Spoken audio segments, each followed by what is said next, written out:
S'il y a quelque chose que nous devons arrêter de faire dans le corps de Christ, c'est arrêter de juger les autres et de s'abstenir de parler des gens, de les critiquer et d'arrêter de donner notre opinion sur tout. Restez avec nous dans Jouissez de votre vie.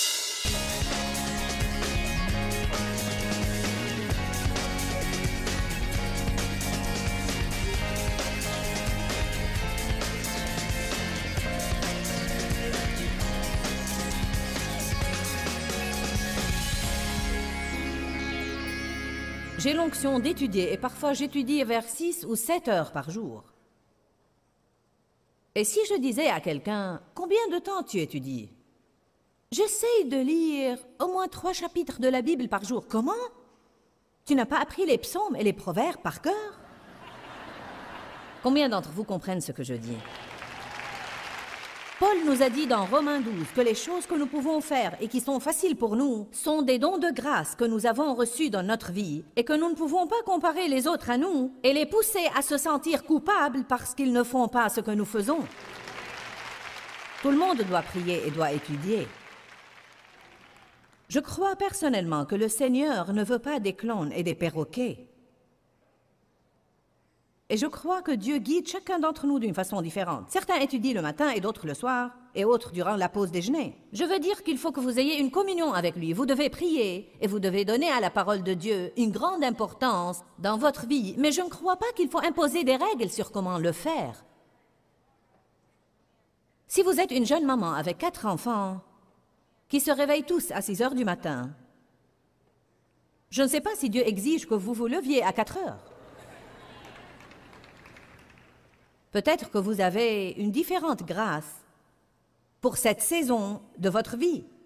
Soyez radical. Si vous pouvez engager une babysitter une fois par semaine pour déjeuner ailleurs, vous pouvez également l'engager pour passer quelques heures avec Dieu. Mais parfois, nous ne pensons pas à ça.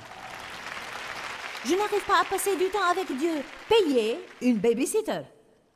Je n'ai pas les moyens. Pourquoi pas? Vous les avez pour d'autres choses. Allez, pensez radicalement. Pensez agressivement et décidez-vous à avoir une merveilleuse relation avec le Seigneur, même si cela veut dire que vous aurez à être différent. Pour le faire, on se sent différent de toute façon, alors nous devons arrêter de nous en plaindre. Écoutez-moi bien, est-ce que Jean-Baptiste était différent? Je me demande ce que les gens ont pensé de Jean quand il errait dans le désert, en criant comme un fou, vêtu de poils de chameau et se nourrissant de sauterelles et de miel sauvage. Il n'était même pas bien habillé quand il est sorti crier « Repentez-vous » Il plongeait les gens dans l'eau et leur disait « C'est comme ça que vos péchés peuvent être pardonnés. » Je suis sûre que certains ont cru qu'il était fou. Qu'est-ce que les gens ont pensé de Noé quand personne n'avait encore jamais vu la pluie? Personne ne savait ce qu'était la pluie à l'époque, parce que le ciel était comme une voûte qui arrosait la terre. Noé a bâti un bateau. C'est quoi un bateau? Il va y avoir un déluge. C'est quoi ça? Allez maintenant. Combien de gens renoncent à faire des choses car personne ne les a jamais faites? Combien de fois nous arrêtons ce que nous faisons de peur de ce que les gens penseraient? Si les pensées des gens avaient pu me tuer, j'aurais été morte depuis des années. Et il en aurait été de même pour vous. Je vous dis qu'à tout moment et tous les jours, quelqu'un pense de vous d'une façon négative. Allez maintenant.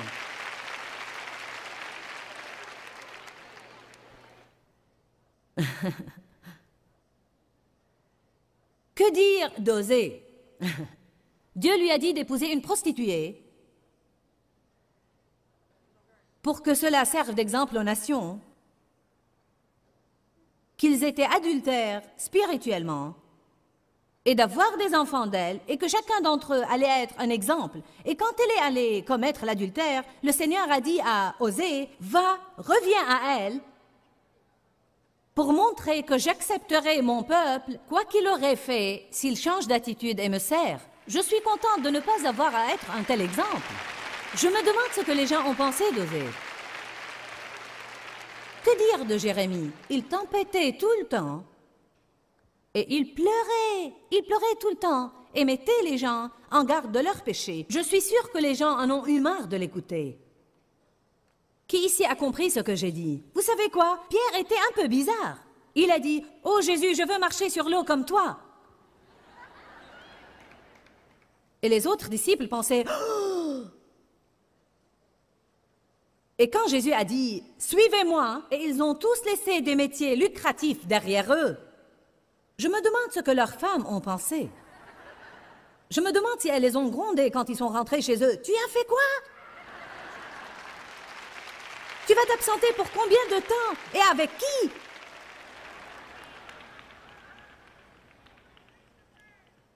Il faut que nous comprenions qu'ils étaient des humains.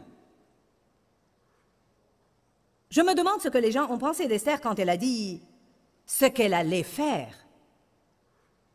Une jeune fille juive qui était sûrement vierge.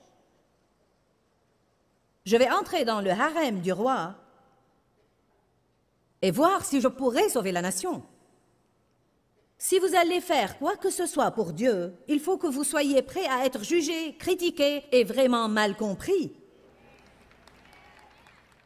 En préparant ce message, je me suis rappelé encore une fois de ne jamais avoir aucune attitude de jugement sur aucun prédicateur qui a l'air un peu bizarre pour moi. Vous savez exactement ce dont je parle. Vous voyez ces personnes à la télé et vous pensez « ce type est certainement fou ». Allez maintenant. Je crois que nous ferions mieux de laisser les gens tranquilles, de ne plus les juger et de laisser Dieu s'en occuper. Parce que je suis sûre que Noé était pris pour un illuminé, et il en était de même pour Jérémie. Mais c'est d'eux que la Bible parle et non pas de ceux qui n'ont pas voulu être différents. Je veux que les gens lisent mes écritures même après 100 ans de mon décès.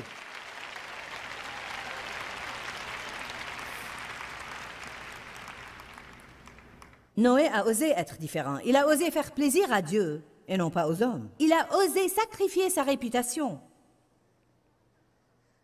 Il a osé être mal compris. Il a osé être seul. Il a osé prendre position et faire ce qui est juste, simplement parce que c'est juste. Vous savez ce que je vous demande de faire, vous et les millions qui nous regardent à travers leur télé? S'il vous plaît, s'il vous plaît, s'il vous plaît. Prenez une décision aujourd'hui. Choisissez aujourd'hui qui vous voulez servir. Mais Josué a dit, « Moi et ma maison, nous servirons l'Éternel seulement. » Faites ce que vous voulez, mais c'est ce que je vais faire. Vous savez pourquoi vous avez à prendre vos propres décisions? Parce que la Bible dit dans Romains 14 que toute personne va se tenir devant Dieu pour rendre compte pour elle-même. Quand je me tiendrai devant Dieu, il ne va pas m'interroger au sujet de Peter, ni m'interroger au sujet de Dave, mais il m'interrogera sur des choses me concernant. S'il y a quelque chose que nous devons arrêter de faire dans le corps de Christ, c'est arrêter de juger les autres et de s'abstenir de parler des gens, de les critiquer et d'arrêter de donner notre opinion sur tout. Nous devons nous défendre l'un l'autre et nous protéger l'un l'autre et nous devons apprendre à croire le meilleur. Allez maintenant. Tu aimeras l'Éternel ton Dieu de tout ton cœur, de toute ton âme et de toute ta force, et tu aimeras ton prochain comme toi-même. Recevez son amour et transmettez-le aux autres. Nous entravons l'esprit si nous ne pensons qu'au fait que, eh bien, Dieu m'aime et moi je l'aime, Dieu m'aime et moi je l'aime. Non, nous avons à aimer les autres. Vous ne m'aimez pas si vous partez d'ici aujourd'hui et commencez à me critiquer et me juger. Vous ne m'aimez pas si vous partez et vous dites « Je crois que la réunion était trop longue. Je crois que la musique était trop haute et les lumières trop fortes.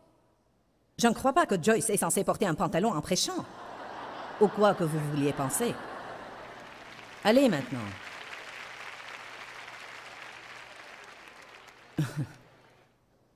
Je veux que vous m'aimiez dans vos pensées et je veux que vous m'aimiez dans vos conversations.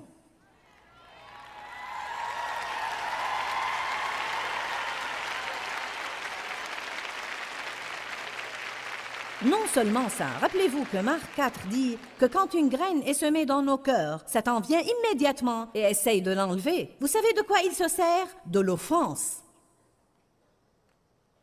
Si vous écoutez la parole de Dieu et vous permettez à quelque chose de vous offenser et vous vous retrouvez vexé et en conflit, alors vous avez perdu votre temps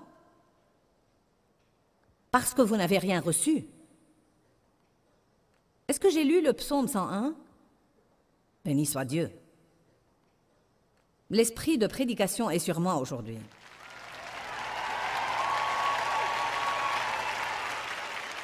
J'aime tellement la parole que je n'arrive pas à y résister. Je ne peux pas vous dire combien j'aime ce que Dieu a fait dans ma vie à travers sa parole. Merveilleux, tellement merveilleux.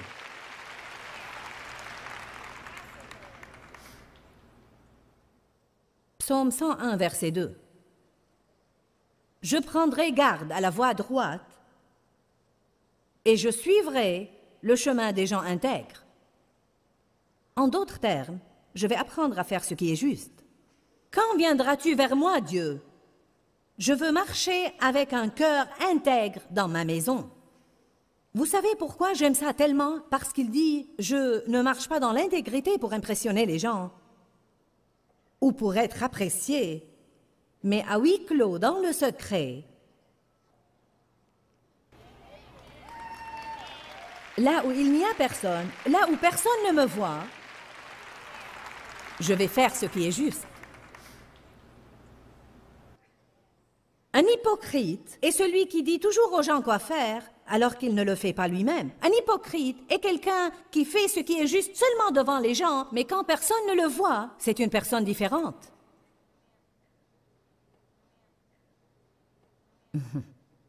Vivez droitement devant Dieu. Je suis responsable devant lui, pas vous.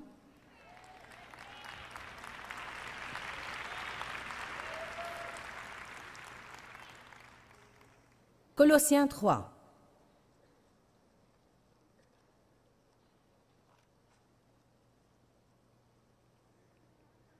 Je veux que cette prédication vous incite à prendre une décision.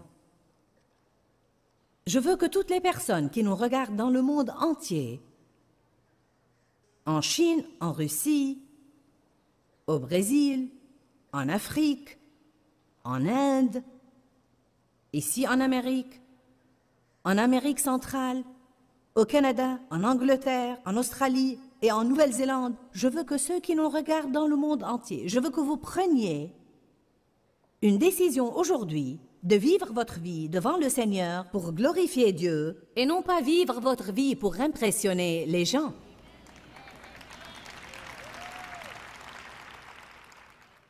En fait, si vous vivez votre vie pour impressionner les gens, une fois que vous aurez trouvé grâce à leurs yeux, vous aurez à les impressionner pour le restant de vos jours. Et alors, toute votre vie, vous aurez à essayer d'impressionner encore et encore ces personnes. Plus vous faites ça, moins vous vous sentirez libre. Plus vous le faites, et moins de liberté vous aurez. Plus vous leur permettez de vous contrôler, et plus ils vous contrôleront. Il n'y a rien de plus misérable que d'être contrôlé par quelqu'un qui ne se soucie pas de vous. Il n'y a rien de pire que d'être contrôlé par quelqu'un qui se sert de vous pour parvenir à ses fins tout le temps. Si le Fils vous affranchit, vous allez réellement être libre. L'apôtre Paul a dit « Je ne vais pas permettre ni aux personnes ni aux choses de me dominer ». Pourtant, il a dit en même temps qu'il était libre de servir les gens, qu'il pourrait choisir volontiers de faire tout ce qui est mieux pour les autres. Mais il a dit, ce serait mon choix, pas le vôtre. Je vais le faire parce que je suis guidé par le Saint-Esprit et non pas parce que je suis forcé par des humains. Vous savez ce que Paul a dit dans Galates 1, verset 10? Il a dit, si je plaisais encore aux hommes, je ne serais plus maintenant serviteur du Seigneur Jésus-Christ. Il a dit, j'aurais perdu mon ministère. Pourquoi? Parce que Dieu nous donne notre ministère et il peut nous l'ôter. Ce qui grandit rapidement peut s'effondrer facilement. Vous comprenez ce que je dis? Ça fait 27 ans que je persévère pour coopérer avec Dieu afin d'avoir ce ministère. Et si je n'agis pas droitement, il pourrait s'effondrer en un jour. Ça crée en moi une crainte révérentielle et nous devons tous l'avoir. Combien d'entre vous croient qu'il faut que nous ayons la crainte de Dieu en nous? Je ne veux pas la colère de Dieu. Je ne veux pas l'entendre me dire « malheur à toi ». Je n'ai jamais compris qu'est-ce que c'est que ce malheur, mais je ne veux pas l'expérimenter.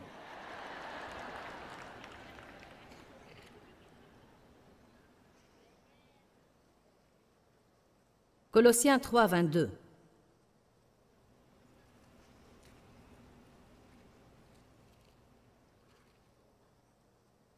Serviteurs, obéissez en toutes choses à vos maîtres selon la chair. Reformulons ça. Employés, obéissez à vos patrons. Ça pourrait même signifier femmes, obéissez à vos maris. Vous êtes très silencieux. Si vous pensez que cette réaction m'a encouragée, vous avez tort.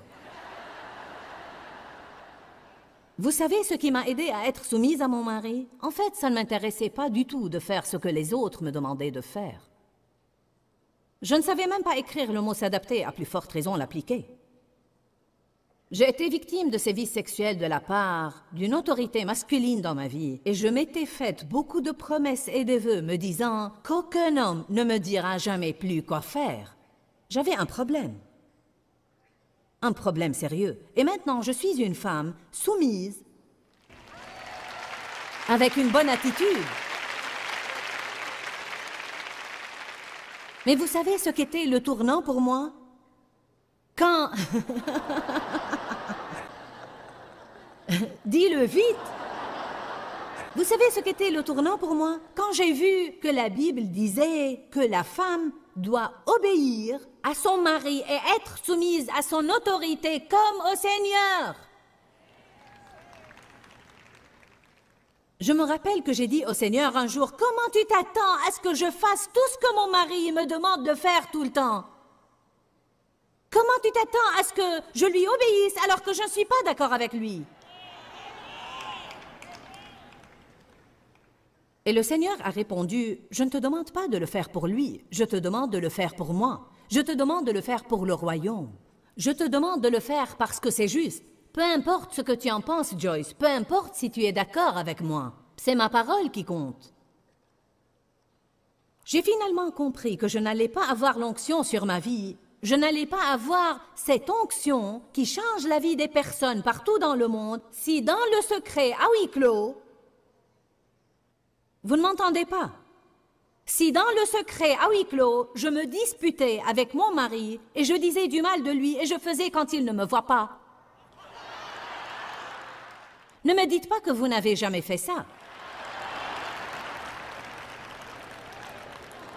Ou quand il sortait de la chambre, je disais « Oui chérie, oui chérie, oui chérie, oui chérie. Tu crois que tu es intelligent et que tout le monde est... » Eh bien, qu'il ne m'ait pas vu, Dieu m'a vu et je suis censée lui obéir comme au Seigneur.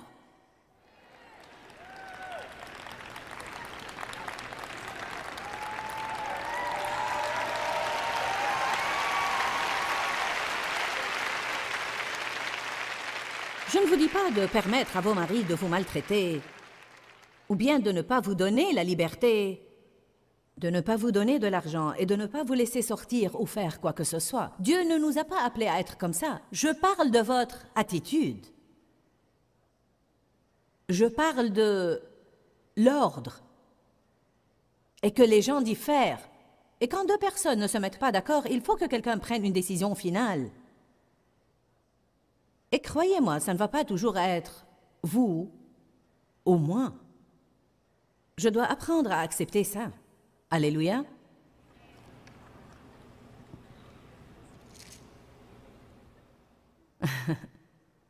Je mets les gens mal à l'aise, Dave. Et quand les gens sont mal à l'aise, ils rient. N'as-tu pas bientôt fini, sœur? Je commence à avoir faim.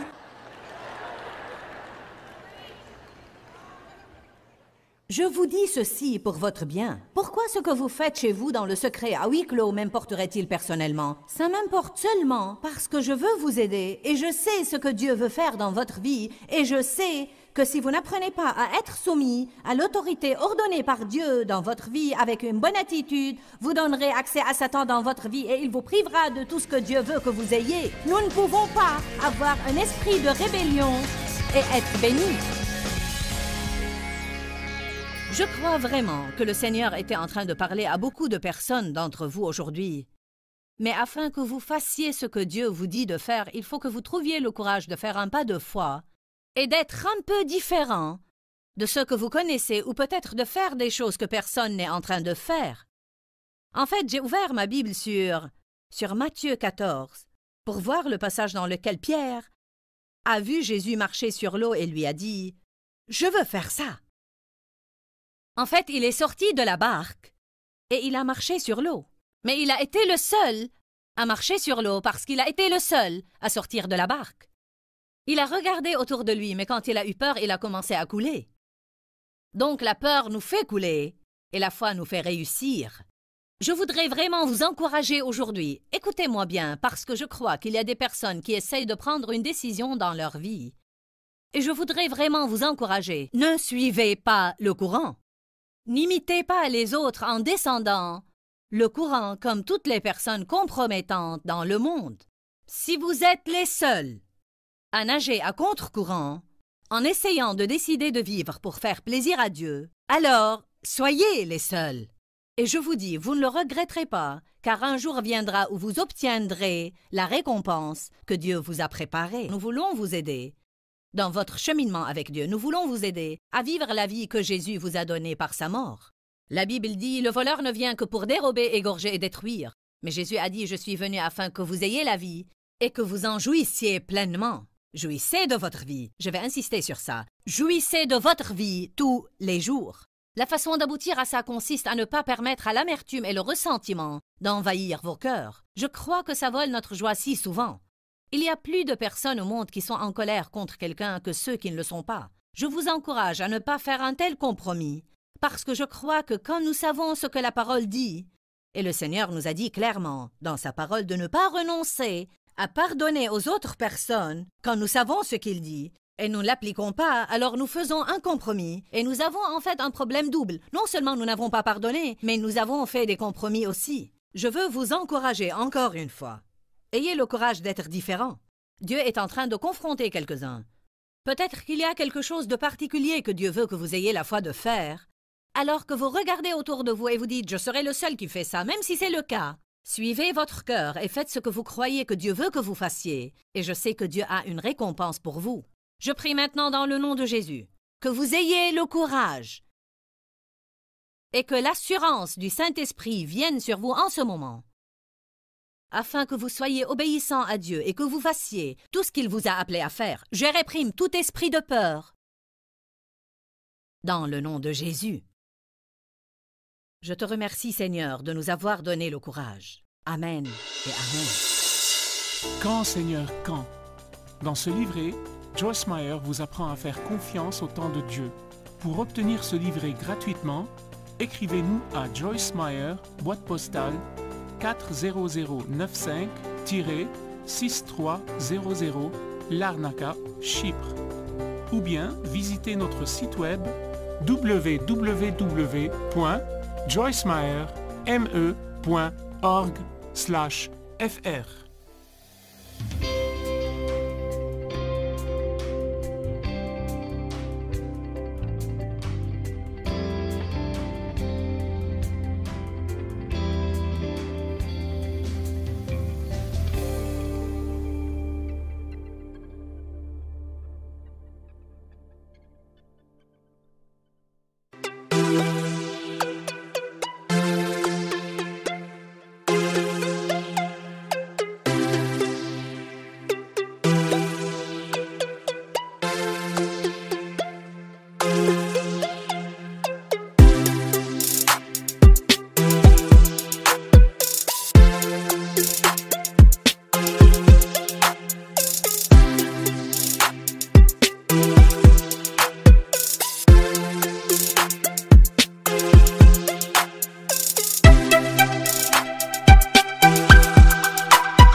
nguyện. Bao năm tháng qua nhưng trong trái tim không bao giờ xa lời mẹ ru con hiu hiu chưa hè mùa lụt nước lũ bắt